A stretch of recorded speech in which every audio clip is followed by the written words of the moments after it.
माननीय राज ठाकरे आणि उद्धव ठाकरे यांनी महाराष्ट्र नवनिर्माण सेना आणि शिवसेना उद्धव बाळासाहेब ठाकरे युती घोषित।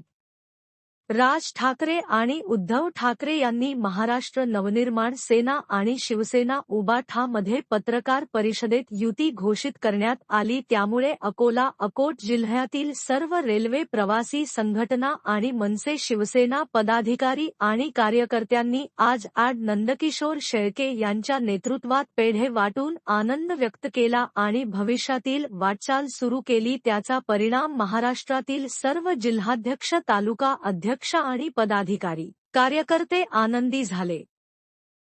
शपथ घ्यायची ती ही घ्या की शिवसेना आणि महाराष्ट्र नवनिर्माण सेनेची युती झाली, हे आज आम्ही आपल्याला जाहीर करत आहोत।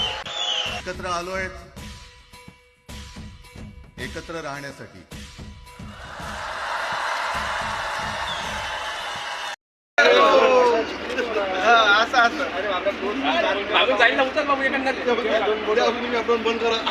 बीजेपी